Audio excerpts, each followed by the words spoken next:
সম্মানিত প্রতিনিধিবৃন্দ, ভদ্রমহিলা ও ভদ্র মহোদয়গণ,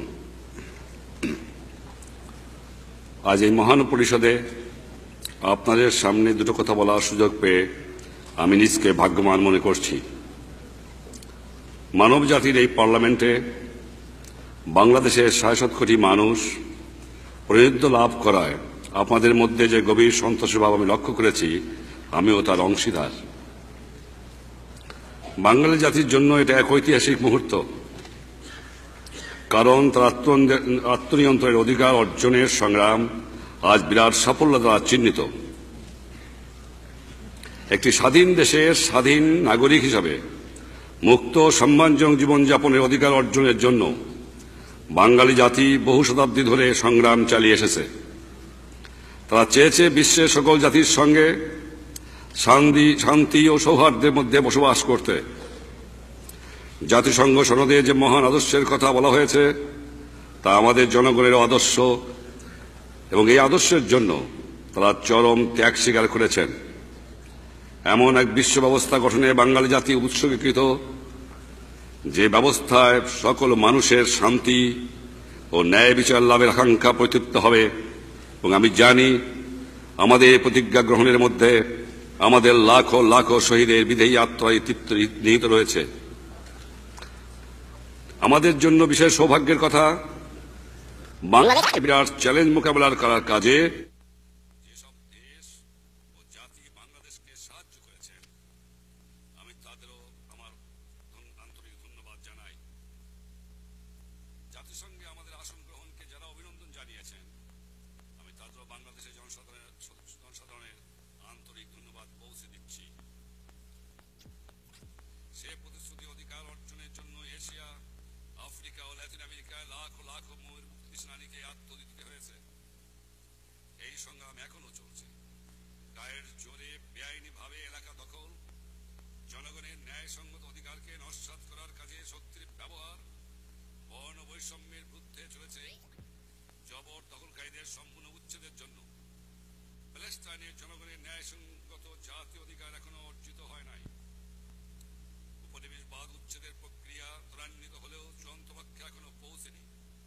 একথা আফ্রিকার জন্য আরো বিশেষভাবে সত্য। সেখানে জিম্বাবুয়ে ও নামিবিয়ার জনগণ স্বাধীনতা ও জাতীয় মুক্তির চূড়ান্ত সংগ্রামে এখনো ব্যাপৃত। বর্ণবৈষম্য ন্যূনতম নিশ্চয়তা লাভ করবে।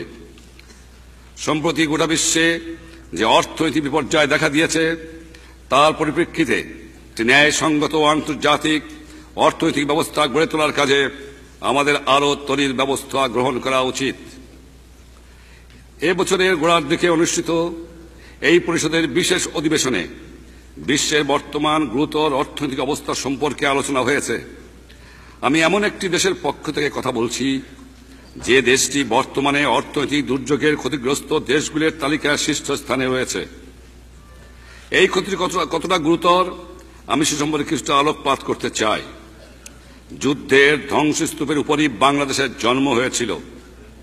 তারপর থেকে একের পর এক প্রাকৃতিক বিপর্যয়ে আমরা সম্মুখীন হয়েছি। সর্বশেষ এবারে নজিরবিহীন বন্যা। সাম্প্রতিক বন্যার বিপর্যয় কাটিয়ে ওঠার উদ্দেশ্যে বাংলাদেশের প্রতি সাহায্যের হাত বাড়িয়ে দেওয়ার ব্যাপারে সক্রিয় ব্যবস্থা গ্রহণ করার জন্য আমরা জাতিসংঘ, সংশ্লিষ্ট সংস্থাসমূহ ও সেক্রেটারি জেনারেলের কাছে কৃতজ্ঞ। আলজেরিয়ার প্রেসিডেন্ট বুমেদিন, পররাষ্ট্রমন্ত্রী বুতেফলিকা বাংলাদেশের সাহায্যে এগিয়ে আসার জন্য জোট নিরপেক্ষ দেশসমূহের প্রতি আবেদন জানিয়েছেন। বন্ধু দেশসমূহ মানব কল্যাণ সংস্থাগুলোর কাছ থেকেও এ ব্যাপারে ভালোই সাড়া পাওয়া যাচ্ছে। প্রাকৃতিক পর্যায়ে বাংলাদেশের অর্থনৈতিক অগ্রগতি শুধু প্রতিহত করেনি, দেশে প্রায় দুর্ভিক্ষ অবস্থার সৃষ্টি হয়েছে। একই সময় বিশ্বব্যাপী মুদ্রাস্ফীতির অর্থ আমাদের মতো একটি দেশের জন্য দায় পরিশোধের ক্ষেত্রে $1 কোটি ঘাটতি সৃষ্টি হয়েছে। জনসাধারণের জীবন ধারণের মান নিছক বেঁচে থাকার পর্যায় থেকেও নিচে নেমে গেছে। মাথাপিছু যাদের বার্ষিক আয় $100 কম, তাদের অবস্থা আরো শোচনীয়। বিশ্ব স্বাস্থ্য সংস্থার হিসাব অনুযায়ী বেঁচে থাকার জন্য ন্যূনতম খাদ্য প্রয়োজন, তারও কম খাদ্যকে যারা দিন বেঁচে রয়েছে তা এখন তারা সম্পূর্ণ অনাহারে দিন কাটাচ্ছে। আরো দরিদ্র অভাবী দেশগুলির ভবিষ্যৎ সম্পর্কে যে আভাস দেওয়া হয়েছে তা অত্যন্ত হতাশাজনক। ক্রমাগত মূল্যবৃদ্ধির ফলে খাদ্যের দাম গরিব দেশগুলোর ক্রয় ক্ষমতার বাইরে চলে গেছে। অন্যদিকে ধনী ও উন্নত দেশগুলোই হচ্ছে খাদ্যের মূল রপ্তানিকারক। কৃষি যন্ত্রপাতি ও উপকরণের অসম্ভব দাম বাড়ার ফলে গরিব দেশগুলোর খাদ্য সংসম লাভের চেষ্টাও তেমন সফল হতে পারছে না। বিশ্বব্যাপী মুদ্রাস্ফীতির ফলে উন্নয়নশীল দেশগুলোর উন্নয়ন পরিকল্পনার ব্যয় বহুগুণে বেড়ে গেছে। তাদের নিজেদের সম্পদ কাজে লাগানোর শক্তিও হ্রাস পেয়েছে। ইতিমধ্যেই যেসব দেশ দরিদ্র ব্যাপক বেকার সমস্যায় ভুগছে তারা তাদের অতি নগণ্য উন্নয়ন পরিকল্পনাগুলোকেও কেটে সেটে কলবর ছোট করতে বাধ্য হয়েছে। এই পরিকল্পনাগুলো বাস্তবিত হলে মাত্র 5 থেকে 6% হারে বর্ধিত আয় বৃদ্ধির সম্ভাবনা ছিল।